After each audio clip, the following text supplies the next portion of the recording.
السلام علیکم ورحمۃ اللہ وبرکاتہ۔ الحمدللہ وحدہ والصلاة والسلام علی من لا نبی بعدہ، اما بعد۔ محترم ناظرین کرام،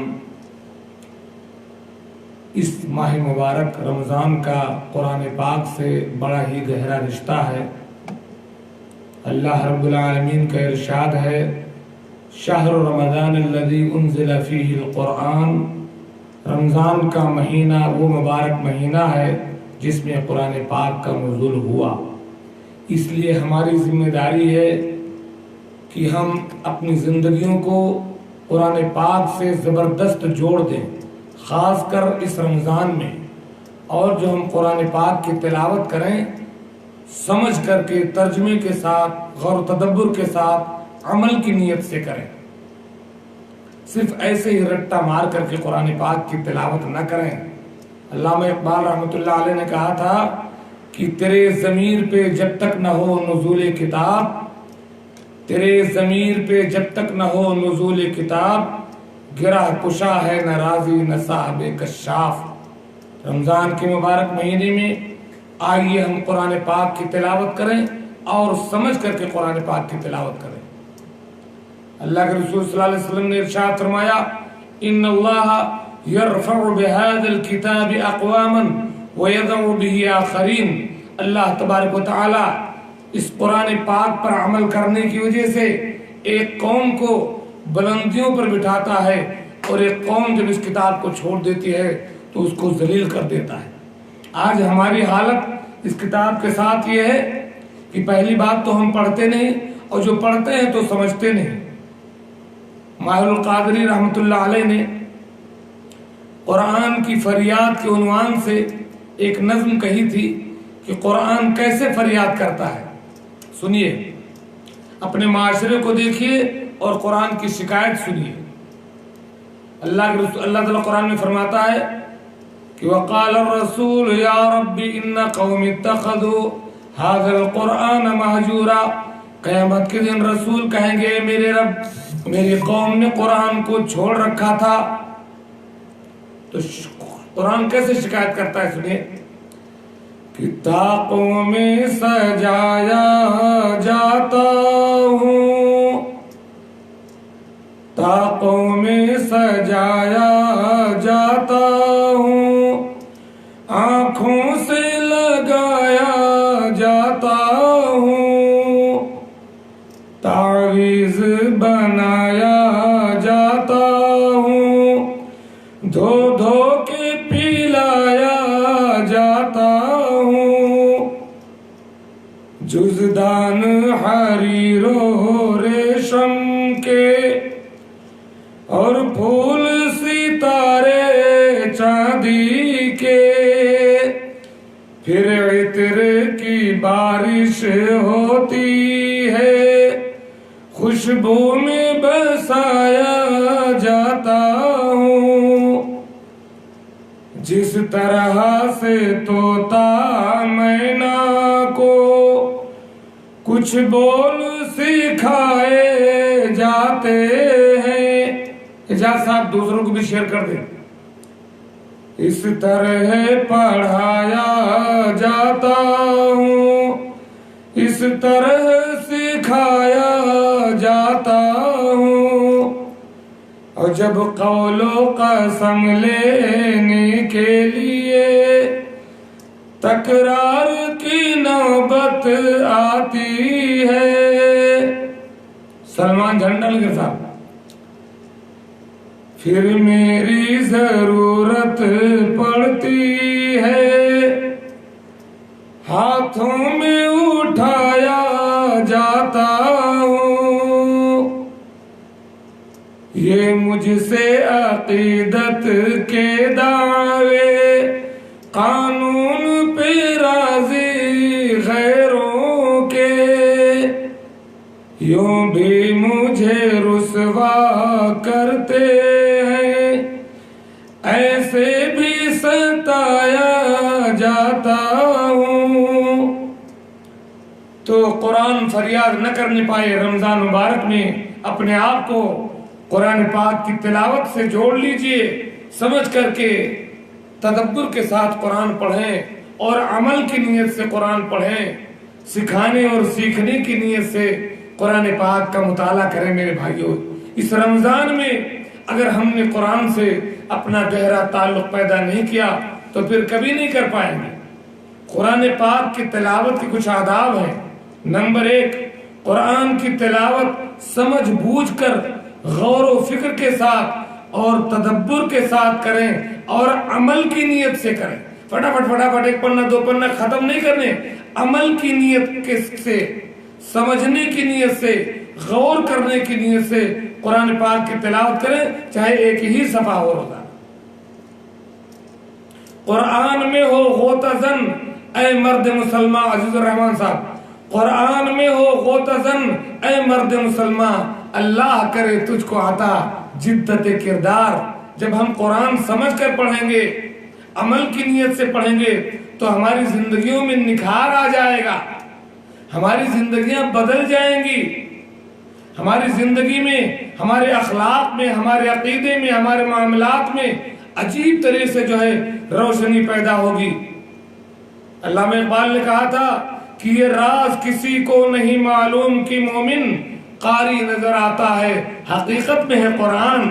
اللہ کے رسول صلی اللہ علیہ وسلم کی زندگی پوری کی پوری قرآن کا نمونہ تھی، اسی لیے حضرت عائشہ نے فرمایا کانا خلق والقرآن، میرے آقا کی زندگی قرآن کا نمونہ تھی۔ قرآن پاک کی تلاوت کے ساتھ اس بات کا ہم تصور کریں کہ اس پاک کتاب کے ذریعے اللہ تعالیٰ آپ سے بات کر رہا ہے۔ ظاہر بات ہے، آپ سے کوئی بات کرے، آپ کو کوئی لیٹر بھیجے، آپ کو کوئی میسج کرے تو آپ اس کو سمجھنے کی کوشش کرو گے، جاننے کی کوشش کرو گے کہ میرے ابا، میرے بھیا، میرا بیٹا، میری کمپنی کا ذمہ دار، میرے استاد مجھ سے کیا کہہ رہے ہیں، اور اللہ تبارک و تعالیٰ آپ سے خطاب کر رہا ہے۔ اس تصور کے ساتھ آپ پڑھیں قرآن کو کہ اللہ سے آپ گفتگو کر رہے ہیں، پھر دیکھیں قرآن پاک کی لذت، پھر آپ رو پڑیں گے۔ آپ تصور کریں اس بات کا کہ اللہ تبارک و تعالیٰ نے فرمایا حدیث قدسی میں کہ انی قسمت الصلاۃ بینی و بین عبدی نصفین، میں نے نماز کو اپنے اور بندے کے درمیان آدھا آدھا بانٹ دیا ہے۔ جب آپ نماز پڑھتے ہیں تب بھی اللہ تعالیٰ آپ سے گفتگو کرتا ہے۔ اذا قال عبدی الحمدللہ رب العالمین، جب میرا بندہ کہتا ہے الحمدللہ رب العالمین، قال اللہ تعالی حمدنی عبدی، تو اللہ کہتا ہے میرے بندے نے میری تعریف کی۔ وَإِذَا قَالَ الْعَبْدُ الرَّحْمَنِ الرَّحِيمِ، جب بندہ کہتا ہے الرحمن الرحیم، قال اللہ تعالی اثنا علی عبدی، تو اللہ کہتا ہے میرے بندے نے میری تعریف کی۔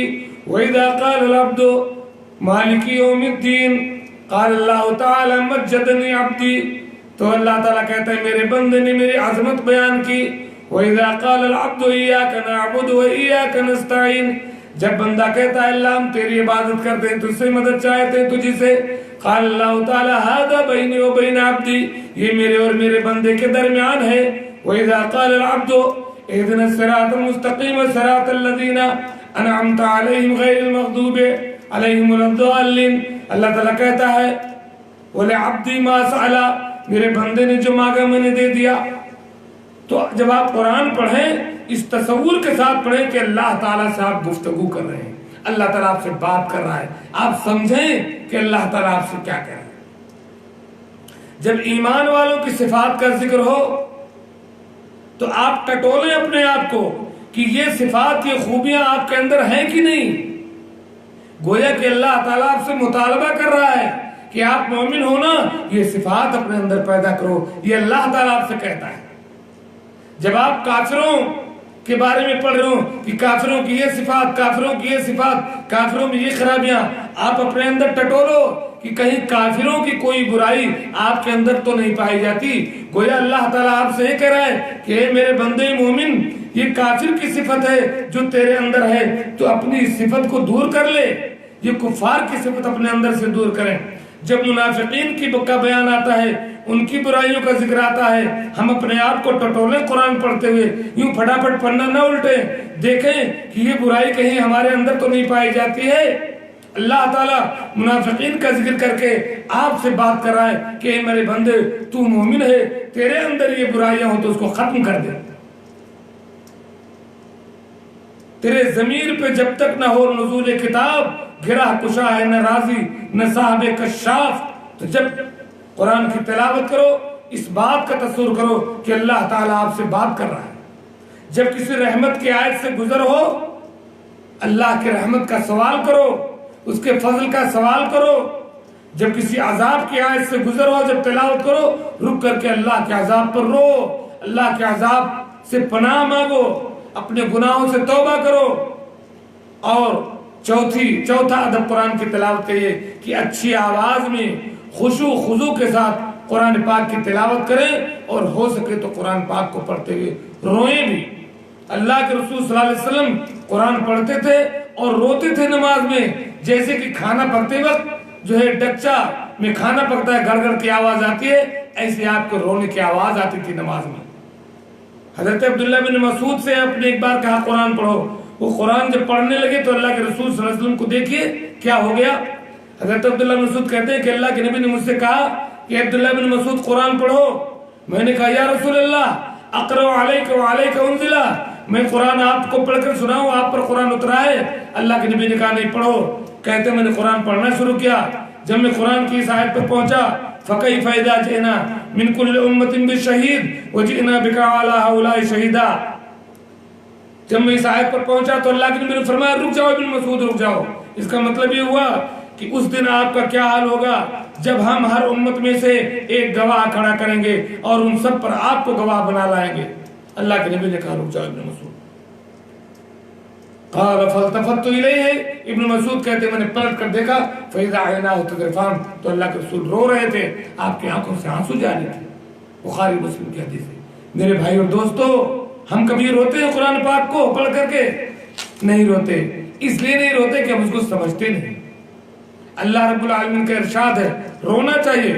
وَإِذَا تُتْلَىٰ عَلَيْهِمْ آيَاتُ الرَّحْمَٰنِ خَرُّوا سُجَّدًا وَبُكِيًّا، جب ان کے اوپر رحمان کی آیات تلاوت کی جاتی ہیں تو سجدے میں روتے ہوئے گر پڑتے ہیں. قرآن پڑھو اور رو تو سمجھو گے تبھی رو گے. دوسری جگہ ارشاد ہے وَإِذَا سَمِعُوا مَا أُنزِلَ إِلَى الرُّسُولِ تَرَىٰ أَعْيُنَهُمْ تَفِيضُ مِنَ الدَّمْعِ مِمَّا عَرَفُوا الْحَقَّ، جب وہ رسول کی طرف نازل کردہ کلام کو سنتے ہیں تو ان کی آنکھوں سے آنسو بہنے لگتے ہیں، اس وجہ سے کہ انہوں نے حق کو پہچان لیا ہوتا ہے. اور اللہ کے رسول نے فرمایا لا یلج النار من بکا من خشیت اللہ، جو شخص اللہ کی یاد میں روئے اس کو جہنم کی آگ نہیں چھو سکتی. امام غزالی کہتے ہیں تلاوت قرآن پاک کے وقت رونا مستحب ہے. جس کو رونا نہ آئے وہ اس بات پر روئے کہ اس کو رونا کیوں نہیں آتا. اور یہ بہت بڑی مصیبت ہے کہ تلاوت قرآن کے وقت ہماری آنکھوں میں آنسو نہیں آتے ہیں. آنسو آنے چاہیے. یہ آنسو ہمارے لیے اللہ رب العالمین کی خوشی کا ذریعہ ہے.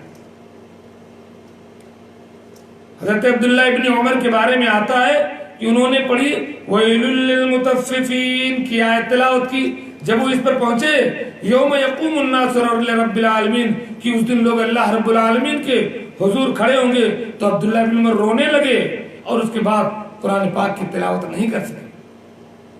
لیکن آج ہمارے ساتھ قرآن کا کیا سلوک ہے؟ اللہ تعالیٰ فرماتا ہے سورہ فرقان میں وقال الرسول یا ربی ان قوم اتخذوا هذا القرآن مہجورا. رسول میدان محشر میں اللہ سے شکایت کریں گے کہ اے میرے پروردگار میری قوم نے قرآن کو چھوڑ رکھا تھا. آپ کیا جواب دیں گے؟ اللہ کے رسول اگر کھڑے ہو کر کے اللہ کی عدالت میں ہماری شکایت کریں کہ امت نے قرآن چھوڑ رکھا تھا، آپ کیا جواب دیں گے؟ قرآن کو چھوڑنے کی کئی قسمیں ہیں. نمبر 1، ہم میں سے اکثر مسلمان قرآن پڑھنا ہی نہیں جانتے. ہم میں سے اکثر مسلمان قرآن پڑھنا ہی نہیں جانتے، اس لیے تلاوت سے محروم ہے. پورا رمضان گزر جائے گا انہیں کوئی مطلب نہیں قرآن سے، کیونکہ انہیں قرآن پڑھنا ہی نہیں آتا. دنیا کے سارے علوم جانتے ہیں لیکن قرآن پڑھنا نہیں آتا. کتنے لوگ ایسے ہیں جو قرآن پڑھنا تو جانتے ہیں لیکن دنیا داری میں ایسے مشغول ہیں کہ ان کے پاس قرآن کی تلاوت کا وقت نہیں. جب موت کا فرشتہ آ جائے گا گلا دبا لے گا تب سارا وقت مل جائے گا انسان کو. آج اسے قرآن پڑھنے کی فرصت نہیں ہے. اس زمانے میں معزز تھے مسلمان ہو کر اور ہم خار ہوئے تارک قرآن ہو کر. ہم نے قرآن کو سمجھا ہی نہیں, ہم نے قرآن کو پڑھا ہی نہیں. تیسری قسم, کچھ ایسے لوگ مل جائیں گے جو نمازوں میں قرآن کی تلاوت کر لیں گے بس, اس کے علاوہ کبھی نہیں. کچھ ایسے بھی لوگ ملیں گے جو مشکل اور پریشانی کے حالت میں قرآن پڑھیں گے, جب کوئی مشکل کی گھڑی آئے گی تب پڑھیں گے. ایسے بھی لوگ آپ کو ملیں گے جو قرآن کی تلاوت کریں گے لیکن بلا سوچے سمجھے, کچھ پتہ نہیں اس میں کیا لکھا ہے. ایسے لوگ بھی آپ کو ملیں گے جو سمجھیں گے مگر اس پر عمل نہیں کرتے. ایسے نام نہاد بھی آپ کو ملیں گے جو قرآن کے بعض احکام کو مانتے ہیں بعض کو جھٹلاتے ہیں. قرآن کے بعض احکام کے بارے میں کہتے ہیں کہ یہ موجودہ وقت میں عمل کے لائق نہیں ہے. میرے بھائی اور دوستو, اللہ کے رسول جب شکایت کریں گے آپ کیا جواب دیں گے؟ آج ہم جو قرآن سے غفلت برت رہے ہیں جانتے ہو کیوں؟ اس وجہ سے کہ دل سے قرآن کی تصدیق ہم نہیں کرتے. اگرچہ اس کا اظہار نہیں ہے لیکن دل سے قرآن کو نہیں مانتے. اگر مانتے ہوتے تو پڑھتے. قرآن کے معنی اور اس کے اعجاز سے جہالت اور لا علمی کی وجہ سے ہم قرآن ہمارے اندر اثر نہیں کرتا. دنیا میں ڈوب کر ہم آخرت کو بھول گئے ہیں, اس لیے قرآن سے ہمارا تعلق نہیں رہ گیا. گانے اور میوزک میں پھنس گئے ہیں, قرآن کی آواز ہمیں اچھی نہیں لگتی. لمبی آرزویں اور اطاعت الہی کو مؤخر کرنے کی وجہ سے ہم قرآن کی تلاوت میں پیچھے ہو گئے ہیں, اور قرآن کو چھوڑ کر کے کسی بھی چیز میں مشغول رہنے کی وجہ سے ہم سے قرآن پاک کی تلاوت چھوٹ گئی ہے. جبکہ میرے بھائی دوستو, قرآن پاک کی تلاوت کا وہ مقام ہے کہ اگر آپ ان ساری چیزوں کو معلوم کریں, اللہ کے رسول صلی اللہ علیہ وسلم نے فرمایا القرآن اقرأ القرآن فإنه يأتي يوم القيامة شفيعا لأصحابه. مسلم شریف کی حدیث ہے کہ قرآن پڑھا کرو, قیامت کے دن وہ اپنے پڑھنے والوں کے لیے شفاعت کرنے والا بن کے آئے گا. اور بخاری مسلم کی حدیث ہے, آپ نے فرمایا الذي يقرأ القرآن وهو ماهر به مع السفرة الكرام البررة والذي يقرأ القرآن وهو يتعاطى فيه وهو شاق عليه فله أجران. جو قرآن پڑھتا ہے ماہر ہے وہ بزرگ اور پاک باز فرشتوں کے ساتھ ہوگا, اور جو قرآن پڑھتا ہے پڑھنا اچھی طرح سے نہیں آتا, مشکل ہے اس کو, اٹک کر پڑھتا ہے, اس کو ڈبل اجر ملیں گے. اللہ کے رسول نے یہ بھی فرمایا کہ جس کے سینے میں قرآن کا کوئی حصہ نہ ہو وہ گھر ایک ویران گھر ہے. آپ صلی اللہ علیہ وسلم نے فرمایا کہ قرآن پڑھنے والا قیامت کے دن آئے گا تو قرآن کہے گا اللہ تو اسے آراستہ کر دے, پھر اسے شرافت اور بزرگی کا تاج پہنایا جائے گا. پھر قرآن کہے گا اللہ اور زیادہ کر دے, پھر اسے شرافت اور کرامت کا جوڑا پہنایا جائے گا.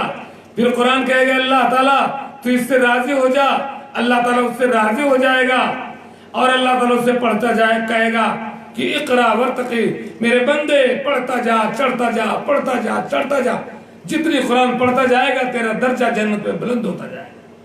قرآن پڑھو, رمضان میں نہیں پڑھو گے تو کب پڑھو گے؟ پڑھو اور سمجھ کر پڑھو. حضرت عبداللہ بن عمر بن عاص سے مروی ہے کہ اللہ کے رسول نے فرمایا قیامت کے دن قرآن پڑھنے والے سے کہا جائے گا پڑھتا جا چڑھتا جا, قرآن خوبصورت انداز سے ایسے ہی پڑھ جیسے دنیا میں پڑھتا تھا, تیرا مقام بلندی کی اس جگہ پر ہے جہاں تو قرآن کی آخری آیت پڑھے گا. تو قرآن کو پڑھو اور سمجھ کر پڑھو.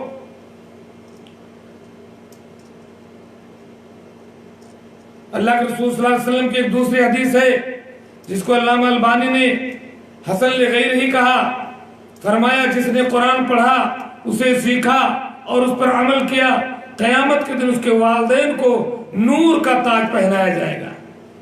جو بچے قرآن پڑھتے ہیں ان کے والدین کو نور کا تاج پہنایا جائے گا, جس کی روشنی سورج کی روشنی کی طرح ہوگی, اور انہیں ایسا جوڑا پہنایا جائے گا جس کی قیمت پوری دنیا نہیں چکا سکتی. والدین کہیں گے یہ سب ہمیں کس لیے کیا جا رہا ہے؟ کہا جائے گا تم نے جو اپنے بچے کو قرآن کی تعلیم دی تھی اس لیے آج تمہاری عزت ہو رہی.